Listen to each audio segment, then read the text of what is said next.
Welcome to my channel Simple Gardening.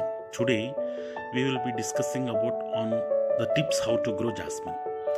Jasmine is a plant which belongs to subtropical or tropical climates.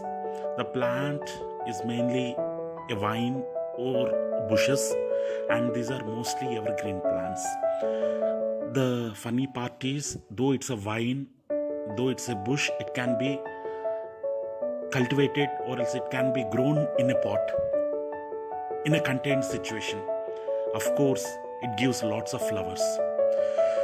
The flowers of jasmine are very fragrant and they are used in making perfumes. When the flowers are soaked in water, they will provide cooling effects on human body, and they are very fragrant that even women put them on their hair. Okay, this is the variety called as rose jasmine. The flower of this plant resembles a bit of rose, but the smell is very fragrant. I am growing it in a pot of 16-inch diameter, and once in a year I'll be pruning this plant. It almost gives a good number of flowers. Let us see about different types of jasmines. In India, almost 8 to 10 varieties of jasmines are very popular, which are being grown in South India. The most fragrant variety is the Arabian jasmine. This is the most popular and it's the most fragrant, which is being used in making perfumes, as well as other variety like star jasmine. These are mostly adored by women for its very well fragrance. Royal jasmine, these are used in preparing garlands during marriages, or else even for cut flowers. These are used as cut flowers. And the next one is the common jasmine. This is also used as cut flowers, and these are used for preparing garlands too. And the next one is the Cape jasmine. This is a bit bulky flower. It gives fragrance during the nights, and it's very fragrant, and it attracts a lot of honeybees. White jasmine, it's a common white jasmine. This is mostly used in preparing garlands women put in their hair. It's very popular. Whereas this yellow jasmine, this is mostly cultivated in temperate regions towards the north, like towards Himalayas, where the temperatures fall below maybe 10 degrees Celsius. Let us see how we can propagate jasmine. The most popular method of propagating jasmine is through cuttings. It's the easiest method of propagation. What we need to do is almost 25 centimeter long cuttings has to be selected, where 3 to 4 nodes are there, and this selected vine should be cut into 6 to 8 inches long plants, and we need to take some water, put 1 or 2 drops of honey, which acts as a very good rooting hormone, and just dip these cuttings into the water and put in a shady place which gets good bright light. And within a period of almost 5 to 7 days, the roots will be appearing near the root nodes. Then once we see established fibrous roots, then we can transfer them into the soil. Or else, this is one method, or else the same cuttings can be directly dipped into the soil which is moist, and we need to ensure that the soil will not get dry until the plant gets sustained. This is the most easiest method of propagating the jasmine. The cuttings should not be deep more than 5 centimeter, and they have to be placed in the soil at least 7 centimeters apart. Okay, now let us see about layering. Usually this is done in the month of June to December, when the jasmine plant is giving vines, and wherever the nodes are touching the soil, automatically the roots will be emerged from that place. So we need to ensure, if it is done manually, we need to ensure the soil is very moist. Let us see how to fertilize jasmine plant. Basically, jasmine requires an equal proportion of NPK. If not possible, nitrogen should be a bit higher, as nitrogen induces flowering. So here I'll be using seaweed fertilizer. This is nothing but kelp meal. This is a 5 liter of rose can. I have used almost 5 ml per liter of water, and just mix it very well and just drench all over the plant.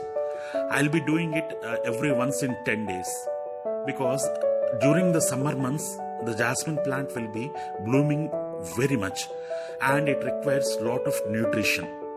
So we need to at least once a week or once in a 10 days we need to fertilize the plants. So this is nothing but fertigation. As plants take the nutrients either through the roots or else even through the leaf. The stomata helps in absorbing the nutrients when we feed it through the leaves. And the good thing is, when we feed it through the leaves, it's something like a boost. The plant will react very quickly. It will absorb the nutrients very quickly. So we need to drench the plant very well.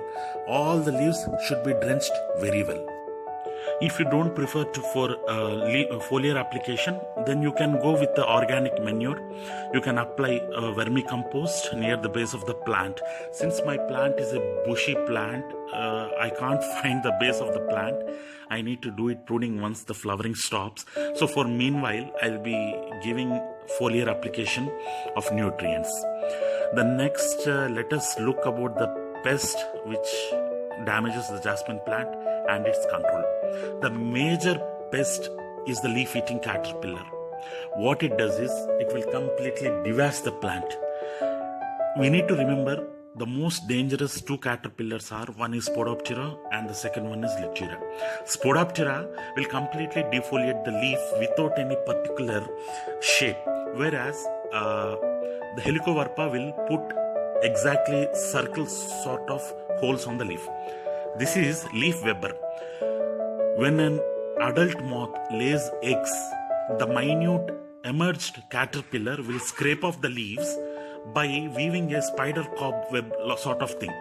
And the third type of pest is aphids, leaf. These aphids, whitefly, thrips, they suck the sap from the leaf, and this spoils the plant overall look, and the economic yield is impacted very much. As well as the spider mites or the red mites, it induces very much damage in jasmine. If you see here, on my plant there is a very high impact of damage done by leaf-eating caterpillar. Probably the damage is caused by Spodoptera. It has completely eaten away the young leaves and the shoots. So see, you can see here the damage. The leaf is completely defoliated by the caterpillar here. Usually, the damage done by Spodoptera occurs during the night times, whereas Helicoverpa damages during the daytimes. So it is very much hard to find and kill the Spodoptera during the daytime. Only the sprayings has to be done during the evening times, so that the most active time for Spodoptera is during the nights. It's a nocturnal pest. Okay, let us see how to control this pest. The only medicine for controlling any type of pest, any type, whether it is sucking pest or else leaf-eating caterpillar, the answer is neem oil. We need to take neem oil of almost 2 ml per liter of water, and we need to mix it very well. If it is required, add a drop or two of soap and shake it well. And we need to spray on the plant, concentrating that the both sides of the leaf should be drenched very well. And if possible, if you are doubting that the Spodoptera during the daytime, it goes under the plant into the soil. If possible, you can even drench the soil with neem oil. Excuse me. So this solution has to be sprayed during the evening times. Whatever the pesticide it is, whatever the spray it is, it's very good for spraying during the evening hours when the beneficial insects are inactive. The major problem of spraying is most of the farmers or most of the home gardeners, they opt for chemical pesticides because they have very immediate knockdown effect, but they show very negative impact later on. Like they kill the beneficial insects and they spoil the environment.